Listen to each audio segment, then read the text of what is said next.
Pemimpin redaksiku bilang, "Pan, kamu kemana?" "Ya, kamu pikir mau makan sama teman, udah janji." "Ada pesawat di Baja." "Pesawat apa?" "Oh, udah Naik Sinar Harapan. naik di harapan." "Anjing kau, babi kau, kubunuh kau ya," kata Pan. "Abdi kau, penipu kau curi itu rupanya, kau yang ngambil." Tulisan pertama saya bikin, tulisan kedua, tulisan pertama muncul itu sore, malam udah diintimidasi, besoknya udah diancam-ancam ke Losarang. Losarang waktu itu dihabisin oleh Angkatan Muda Siliwangi dan tentara basis yang paling kuat dari NU. Jadi di situ bertaburan itu Al-Quran, koya-koya.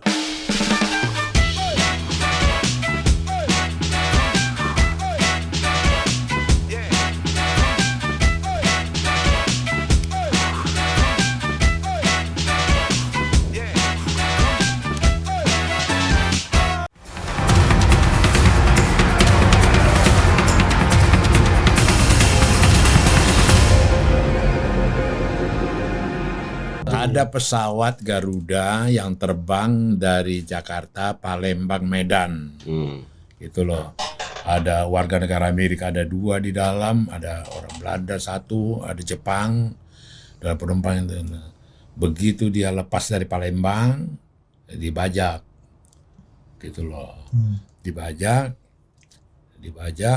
kemudian Tahu dari mana tuh? nah, waktu itu ada di Senayan rapat mengenai pengurus karate. Leo Lupulisa Pangkostrat dan Sugiri Dirjen Perhubungan Udara pengurus karate. Waktu lagi ngomong begitu, Sugiri Dirjen Perhubungan Udara ngomong ke Pak Leo. Pak Leo, permisi Pak, ada pesawat dibajak. Didengar Steven Rompis, wartawan Sinar Harapan di situ. Dia lagi di situ. Dia dengar, "Mohon izin Pak, saya mau ada pesawat dibajak," katanya. Hanya itu aja informasinya. Si Steve Rompis telepon ke kantor. Itu hari Sabtu. Jam 10, jam 11. Pemimpin redaksiku bilang, "Pan, kamu kemana?" "Ya, kamu pikir mau makan sama teman, udah janji." "Ada pesawat dibajak." "Pesawat apa?" "Ada pesawat dibajak." "Siapa yang ngomong?" "Steve Rompis." Ini kelas B lah, kelas C, ini wartawan olahraga. Gak itu. Artinya kita ngeliat itu kan. Bahasa wartawan, bahasa Taman Ismail Marzuki atau Senayan. Gitu. Who's the messenger ini ya? Kelasnya dalam persilatan di bawah gitu. Siapa? Steve Rompis. Ngarang-ngarang itu gitu. Ada Leo Lupulisa, ada Sugiri, ada ini. Wah, masuk di akal. Wah, ini masuk di akal. Begitu disebut Leo Lupulisa Pangkostrat itu masuk di akal. Terus sudah, karena saya waktu itu redaktur khusus yang menangani berita-berita gawat dan yang panas, ku kirimlah wartawan Jack Sian ke Mabes Merdeka Barat, Mabes Abri. Kirim lagi ke kantor Garuda di Jalan Juanda waktu itu. Kirim ke Polri, Upala Buhari. Kirim wartawan ini, kirim ke semua. Jam 11, tengah 12, nol. Gak ada nol. Tak ada konfirmasi. Garuda tak ada konfirmasi. Lapangan terbang gak ada konfirmasi. Semua gak ada laporan. Wah, mau naik cetak. Gimana nih? Tiba-tiba muncullah berdasarkan pengalamanku waktu Halim Perdana Kusuma. Gua ngerti airport. Jakarta Tower. Jakarta Tower itu dia yang memonitor seluruh lalu lintas pesawat. Sekarang Airnav ya? Iya. Telepon lah itu Jakarta Tower. Udah jam setengah 12. Tinggal diambil. Jakarta Tower. Iya Pak. Kolonel Sofyan Satgas Intelkom Kamtib. Catat nomor telepon saya. Ku kasih telepon Sudomo. Pangkong Kamtib Sudomo, ku kasih nomor teleponnya. Kau catat nomor telepon saya. Iya Pak, siap Pak. Jam berapa kau tadi tugas? Jam 8 Pak. pesawat yang dibajak itu posisinya sekarang di mana? Di atas Riau, Pak. Di atas Riau. Registrasi? Woyla. Jakarta, Palembang, Medan. Jumlah penumpang begini. Kau tahu dibajak dari mana? Kode Hotel Juliet. Hijacking itu Hotel Juliet. Yang samping udah ketik. Semua yang gua omongin udah ketik. Nanti kau monitor terus dengan baik ya. Kalau ada apa-apa telepon saya. Oke, jelas ya? Ya. Siapa nama saya? Kolonel Sofian, Pak. Wah, betul. Udah. Ada betul nggak itu Kolonel Sofian? Gak tahu aku.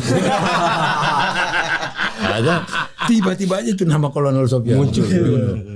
Wah, dan itu Komkamtib ngeri dulu killer tuh. Nggak ada yang berani konfirmasi ya. Mau konfirmasi ke siapa kawan ini kan? Keluar itu cerita itu. Muncullah berita itu, headline kita cetak 250.000. Itu jam berapa Pung? Jam Dapat 12, berita jam 12 untuk naik sore. Iya. Jadi koran pertama yang naikin adalah Sinar Harapan. Gara-gara Kolonel Sofian ini ya, anonimus ini ya. Kompas aja bikin tajuk kenapa mereka terlambat memberitakannya. Karena ini gitu loh, nggak bisa mereka konfirmasi, nggak bisa tertutup semuanya. Udah keluar kita takut datang dari Komkamtib, dari Puspen Hankam untuk melarang berita itu, pulang semua bos-bos. Tinggal tukang-tukang sapu aja sama kita gitu loh. Tinggal semua bos pulang. Yang pemimpin redaksi, wakil pemimpin redaksi tinggalan kantor semua gitu loh. Memang sengaja supaya nggak diintervensi. Terus kita rapat kecil, kita ikuti gitu loh, sampai kemanapun. Aku langsung ambil paspor dari rumah, suruh ambil kurir ambil paspor dari rumah, ambil pakaian sepasang, terbang lagu ke Singapura. Sampai Singapura monitor, ternyata bukan di Penang, ke Don Muang, Thailand. Bangkok. Terbanglah saya ke Don Muang. Kuikutilah itu sampai operasi pemilakan. Itu situasinya. Jadi kembali ke pertanyaan kau tadi. Lanjut lagi, apa yang terjadi di Don Muang? Apa yang terjadi? Opung mengikuti apa yang terjadi sampai akhirnya Opung kembali ke sini. Jadi waktu itu pemerintah Thailand Prime itu tidak menyetujui tentara Indonesia melakukan penyerbuan, gitu loh. Nggak setuju. Mereka mengatakan biar kami, gitu loh, ya kan? Kami juga bisa melakukan itu. Tapi kita waktu itu berkeras karena itu teritori kita, pesawat itu, kami sendiri yang melakukan, gitu loh. Jadi waktu berunding itu Benny Murdani yoga dengan Jenderal Thailand, waktu itu Benny sampai tendang itu pintu, karena ditolak ini. Jalan. Malamnya menghadaplah mereka duta besar waktu itu Hasan Habib, Yoga Sugama, Kepala Bakin, kemudian Benny Murdani, ketemulah dengan Prem, Perdana Menteri Thailand. Gitu loh, nyampaikan pesan Presiden Soeharto. Waktu itu ada bargaining posisi, kita itu pembeli beras yang terbesar dan kita penyuplai minyak yang terbesar ke Thailand. Gitu loh. Dimasalahkan lah itu, bisa terganggu itu gitu loh. Kalau ini berubahlah Prem, dikasih izin lah nyerbu gitu loh. Jadi kita di terminal itu lihat pesawat itu kemudian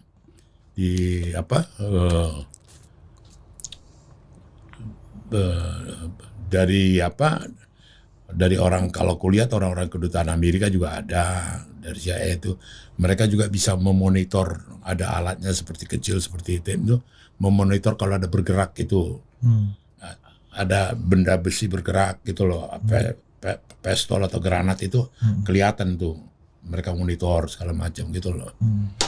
Nah kemudian pasukan kita waktu Benny Murdani, waktu itu lagi Rapim Abri di Ambon.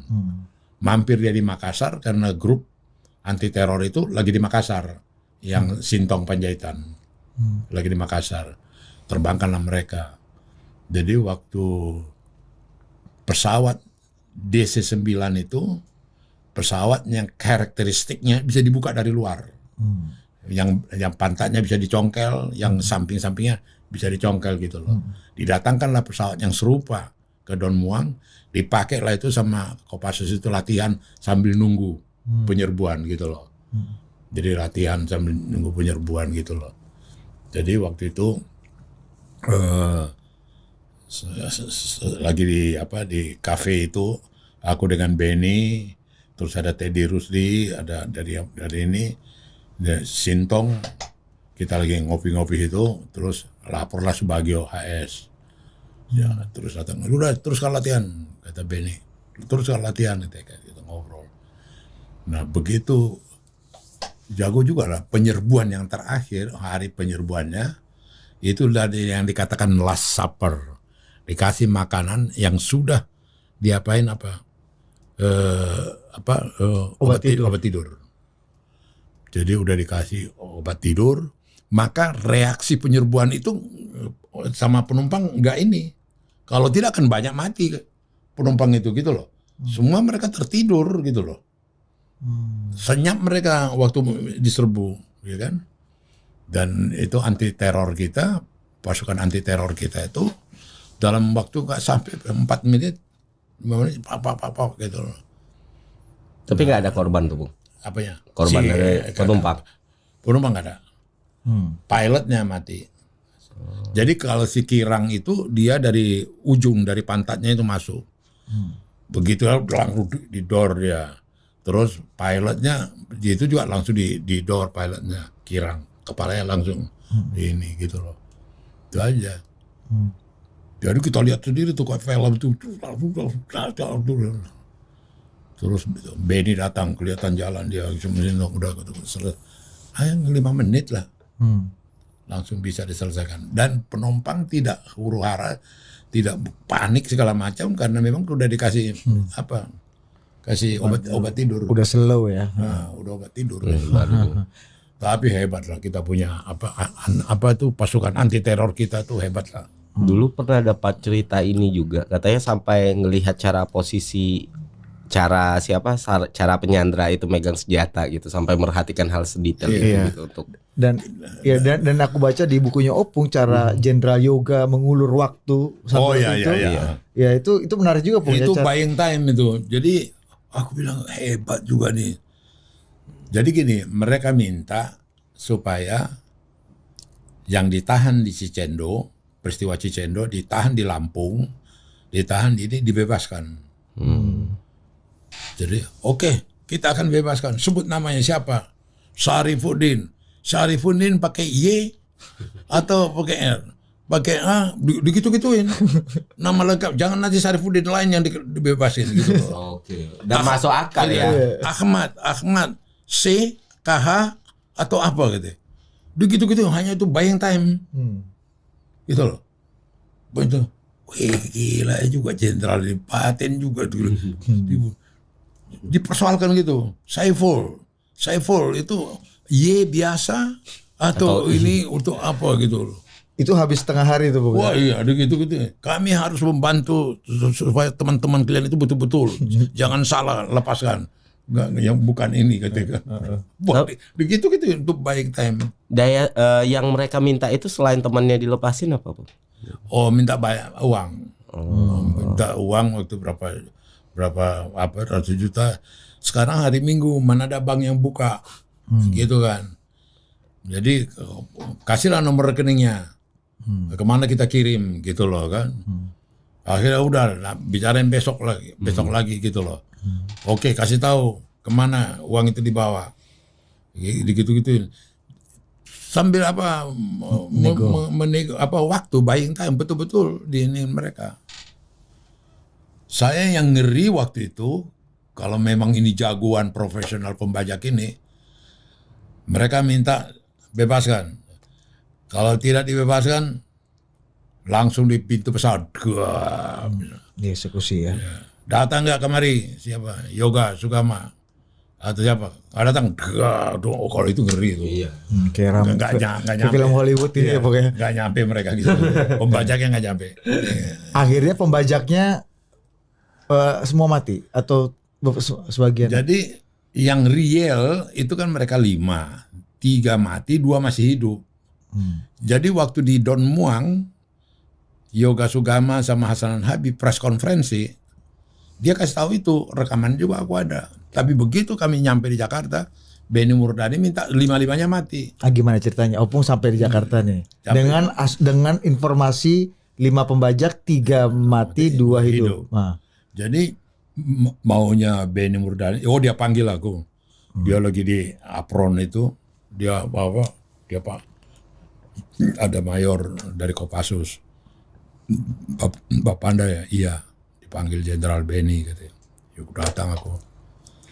Dia pakai gayanya dia lipat tangan. Itu berita-berita Sinar Harapan cepat, akurat, bagus. Wah, terima kasih Jenderal, saya bilang. Terima kasih Jenderal, kan? Bagus. Terus itu yang mengenai pembajak, kau tulis 5-5-nya mati. Iya. Kenapa Jenderal? Masih ada 2 yang hidup. Kau tulis 5-5-nya mati. Buyung Nasution sama DPR nanti ribut. Ya kan? Kau bikin 5-5 mati. Sinar Harapan yang dipercaya beritanya. Yang pertama dan tercepat, kan. Tapi Jenderal, ini ada rekamannya. Tadi press konferensi, semua berita dunia mengatakan ini 3 yang apa loh. Langsung dia pukul dadaku. Kau dengar aku enggak, katakan. Kau dengar aku enggak, katakan. Jenderal, peluk aku, saya bilang gitu kan. Ada apa? Anak buah Bapak itu ngeliatin kita, Pak. Gitu. Saya lebih takut lagi kalau mereka lebih marah lagi. Maka itu kau dengar aku, katanya. Senyum, Pak, aku bilang gitu kan. Mukanya dia kan kayak muka Batak, Benny Murdani.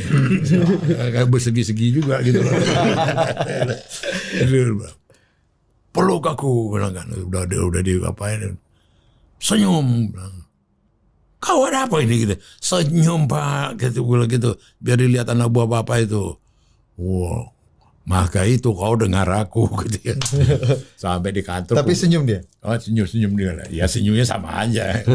Dan selamatlah Opung dari anak buah. Tapi anak buahnya tuh udah memperhatikan. Udah siap-siap. Itu semua bisa bayangin. Gua masuk mobil di karate. Sambil dijorokin udah patah-patah kakiku sama tanganku. Itu apa? Iya. Kalau nggak ada adegan peluk itu. Itu juga mau maghrib itu. Udah gelap-gelap apa itu? Iya. Oke, bayangan Opung kalau Pak Benny tidak meluk dan tidak senyum pada waktu itu, apa yang akan terjadi pada Opung? Gue ditimpe anak buahnya. Kurang ajar ini sama bosku gitu loh kan. Ya tentara bawah ini lebih serem ya. Iya, langsung. Terus. Anak ini kok kurang ajar. Aku kan rambutnya gondrong aku. Kok kurang ajar ini anak kan. Dijorokin ke mobil. Itu bayangan Opung. Bayangin gue itu. Waduh. Lah kayak film. Iya. Kayak film kan. Waduh. Tapi apa yang bikin Opung jungle survivalnya mode on dengan minta Pak Benny meluk dan senyum itu gimana, Pung? Ini kan langkah yang nggak biasa nih, Pung. Itu seperti ku tulis di bukuku gitu. Itu aku dalam jungle survival tuh jadi dilihat itu gak serius. Dia gak marah serius gitu loh. Dia pukul itu memang aku udah shock. Wah, gitu kan. Begitu dia pukul, dia bilang, peluk aku. Ada apa katanya? Senyum, gue bilang gitu kan. Anak buah Bapak itu. Kan. Dia lirik juga, dia lihat juga bukan apa itu. Maka itu kau baik-baik kau ini gitu. Tapi akhirnya Opung nulisnya 5 menit. Aku nulis terserah redaksi. Gue bilang ada peristiwa begini. Benny minta 5 mati, yang fakta 3 mati. Terserah pemimpin redaksi. Opung tulis dua-duanya? Dua-dua nggak Opung, nggak mau pusing aku. Pokoknya terserah sama pemimpin redaksi. Oleh pemimpin redaksi dibikin 5-5 yang mati. Daripada jadi orang kenal. Daripada anak buah karate.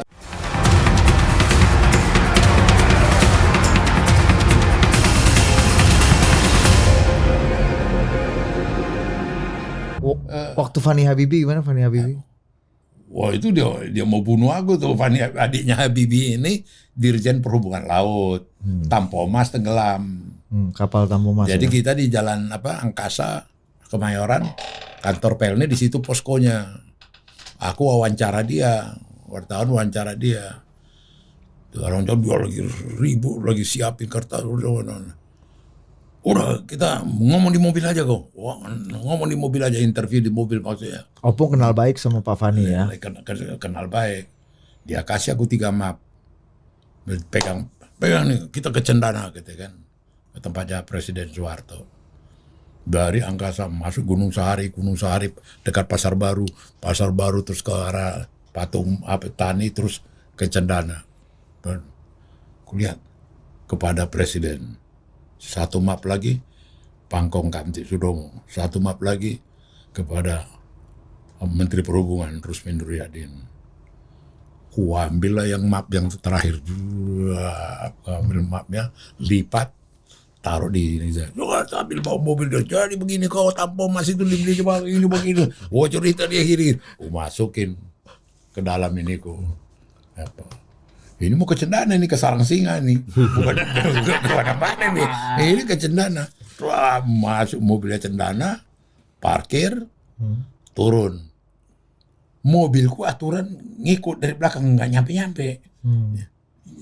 Mobil Sinar Harapan yang aturan bawa aku, belum nyampe-nyampe. Tiba-tiba kulihat dia udah datang, diserahin, lari-lari lagi ke mobil. Wah, mana nih? Gak ada satu isinya. Maaf ini kata.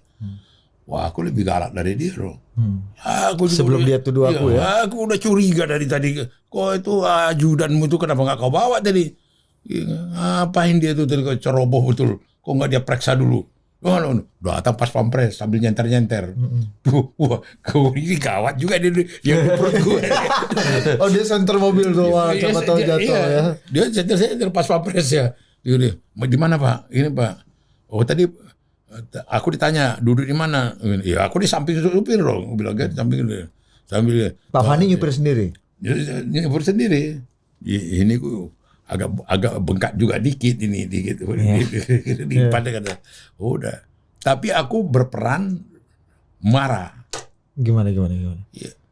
Berperan marah. Marah. Aku marah dong. Kenapa sampai ceroboh? Kenapa sampai tinggal? Kenapa sampai nggak dibawa? Marah sih. Gimana sih? Habibie coba dari tadi. Kita nggak usah buru-buru. Kenapa sih? Ini juga Pak Domo juga belum nyampe. Gue bilang gitu kan. Waduh tuh ajudannya. Coba ditelepon sekarang ajudan tuh. Udah gitu. Gue sambil jalan. Mobil datang. Jalan ke arah Tekomar, mobilku udah datang.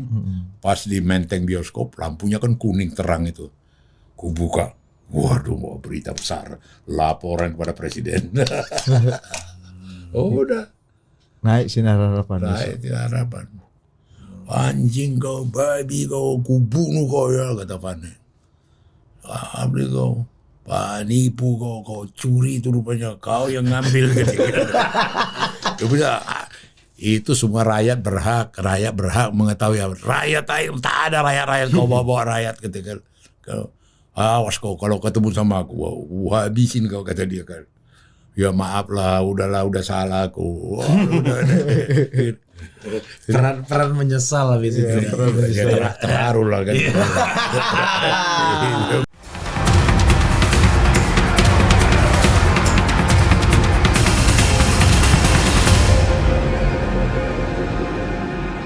Di Halim Perdana Kusuma itu airport yang baru dibuka menggantikan Kemayoran. Sementara Cengkareng lagi dibangun. Ya kan Halim. Nah seluruh aktivitas terutama dagang yang diangkut pesawat, kargo dan segala macam itu dari Halim. Kemudian adalah satu perusahaan yang dibikin oleh TNI AU seperti Angkasa Pura ada satu perusahaan di situ yang menghandle pelabuhan itu. Nah kemudian ada bea cukai, ada imigrasi, ada intel, ada apa segala macam numplok lah bertugas di situ kan. Nah maraklah pungli, pemerasan dan segala macam gitu loh. Nah kemudian berita ini masuk ke kita Terus dipanggil pemimpin redaksiku, Panda ini ada begini gini. Oh coba liput dulu ke sana ini. Ketemulah namanya ada satu perusahaan yang cukup besar, itu terkenal juga itu orang Kawanua itu yang punya ekspedisi itu. Dia cerita bagaimana ini. Terus kita udah coba adukan, kita udah kasih tahu ini tidak ada perubahan gitu. Terus aku bilang, "You serius?" Ya, serius dia bilang. Terus dia bilang, "Ya udah masukkan aku karyawanmu." Terus gimana? Ya aku mau tahu di dalam apa yang terjadi. Bukan cerita. Oke. Masukkan, dikasih aku kartu nama, dikasih aku name tag, nama apalah gitu. Nama palsu. Nama palsu. Masuklah aku jadi karyawan 1 minggu. Ikut aku nyogo, ikut aku nyuap, ikut kasih ini, ngurusin barang diangkut keluar dari ring Bewaking, namanya ring Bewaking itu daerah yang terbatas. Udah 1 minggu, kemudian minggu keduanya aku resmi. Aku datang, masuk, udah sebagai wartawan. Tidak sebebas aku waktu karyawan itu, gitu loh. Keluar masuk, ya udah. Aku liput lah itu, aku investigasi, aku bikinlah laporannya. Jadi bagaimana permainan itu, aku bikin laporannya. Tulisan pertama, saya bikin. Tulisan kedua, tulisan pertama muncul, itu sore, malam udah diintimidasi, besoknya udah diancam-ancam. Malamnya, sorenya, rumahku udah digerebek. Gitu loh. Nah kebetulan hari itu tahun itu terjadi, lahir putra itu tahun 74, umur tahun 81, 82 lah itu. Di Santa itu kebetulan lagi populer anak-anak SD yang nempel-nempel itu di sampul bukunya, yang ditempel-tempel itu Stiker. Stiker ya, baru populer. Kita tungguin itu, ambil stiker dia, ambil stiker. Ada tukang apa, bakso boy terkenal, Bami boy. Oh ya udah makan di situ, lelet di situ. Nggak tahu rumah udah digerebek. Kalau kami waktu itu ambil stiker aja balik ketemu. Tapi karena makan, karena ini segala macam, lelet pulangnya cerita rumah udah digerebek. Oleh? Nggak tahu siapa, pakai jeep hardtop, orangnya tegap-tegap, rambutnya cepat gitu. Ya kan? Nggak tahu siapa. Nggak tahu siapa. Ya, udah itu ke tetangga kita kan kompleksin Harapan. Tetangga itu udah bilang udah pindah aja lah ini. Istriku nggak ada takut-takutnya. Ngapain pindah katanya? Ngapa katanya? Udah kita percayalah sama Tuhan, percayalah ini ngapain katanya. Kami nggak pindah. Itu tulisan kedua. Tulisan ketiga, pemimpin redaksiku udah katakan udah Panda keluar kota aja lah, kalau usah di Jakarta katanya gitu. Enggak lah, saya bilang gitu kan. Jadi intimidasi itu memang betul-betul teror dan apa itu terasa gitu loh. Nah tinggal nyali kita gitu loh, ciut atau gimana gitu loh. Sampai ditelepon ya pernah kata Opung ya. Telepon di istri Opung. Oh jadi karena kami suka berita-berita keras, berita-berita yang surat kabar lain nggak berani muat, kita muat. Itu kita kan ukurannya di beredel nggak gitu loh. Jadi ukurannya bukan peringatan lagi, kalau peringatan udah berkali-kali. Nah waktu kita berita-berita begitu kan kita ada kodenya. Kalau saya itu P5 itu Panda. Jadi kalau ada kadang-kadang yang kehormatan kita kalau kita nulis di halaman 1 byline oleh Panda Nababan kayak gitu kan, itu kebanggaan lah itu. Nah berita-berita yang sering aku bikin, berita-berita yang keras, itu juga yang mendekatkan saya dengan Yusuf Hasib, Pak Ud, dekatkan saya dengan tokoh-tokoh yang lain itu semua karena keberanian saya dan keberanian surat kabar tempat kerja saya membuat berita. Nah sesuatu kali aku ditelepon, Manjam, Panda Nababan, ya. Istrimu itu kan sering di Melawai Plaza. Itu dulu mall yang paling terkenal di Kebayoran. Belum ada Pondok Indah Senayan belum ada. Iya kenapa? Kalau masih terus berita-beritamu begitu, kita akan bunuh istrimu, gitu kan? Kau kalau mau bunuh aja sekarang, gue bilang kan. Istri gelapku biar sah, ngerti kau? Gue bilang kan. Gagap dia. Dengar nggak omongan? Gue bilang, kau bunuh itu cepat. Baru biar paten, biar istriku ya, istri gelapku biar sah. Gue bilang, nggak masuk di komputer dia, di IQ dia nggak nyampe kayak gitu. Iya ketawa dia. Aku pulang ke rumah kasih tahu istriku, ada tadi ngancam-ngancam, kasih tahu apa kalau terus kau jawab apa? Aku bilang bunuh aja biar istri gelap. Emang kau punya istri gelap? Ampun beginian diceritain.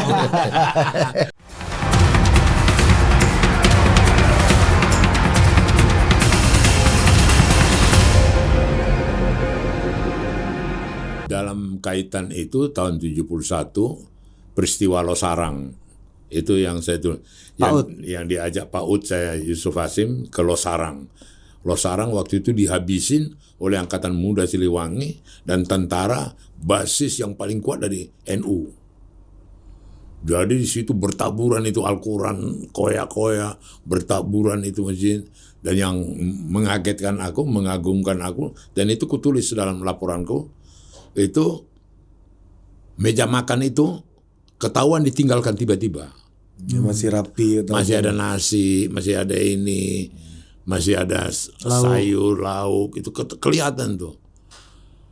Dan kemudian saya waktu itu meliput itu, ya kemudian siapa pulang, waktu itu Zambroni dari Ansor, kemudian Yusuf Hasim, udah kita pulang, udah menjelang maghrib itu, kita pulang ke Jakarta. Enggak, saya tinggal di sini, gue bilang. Loh, bahaya kau di sini, gitu. Enggak, saya mau lihat yang sebenarnya ini kayak apa nih, desa ini, gue bilang kan. Keliling lah aku kan. Kesalahan aku waktu itu, aku motret pakai blitz, karena udah malam. Motret itu semua yang hancur-hancuran itu, pakai blitz, ditangkap lah aku sama Kodim. Waktu aku ditangkap sama Kodim, ada wartawan Jepang, Asahi Shimbun di situ. Aku tanya ini, dia kasih tunjuk, aku ada suratnya dari Deplu, izin meliput di Indonesia. Aku takut-takuti lah itu pandang Kodim itu. Bisa rame ini, ada wartawan ini, Asahi Shimbun, koran terbesar di Jepang. Wartawannya ditangkap, wah bisa berita dunia. Terus gimana? Ya udah ngapain di sini nih? Sudah kalian pulang, pergi kalian aja. Lompat bis lah kami. Itu dari Losarang itu lompat bis lah kami. Udah. Jadi yang mau saya gambarkan waktu itu, transisi itu betul-betul Golkar dengan segala kekuatan dan apanya itu biar mereka menang.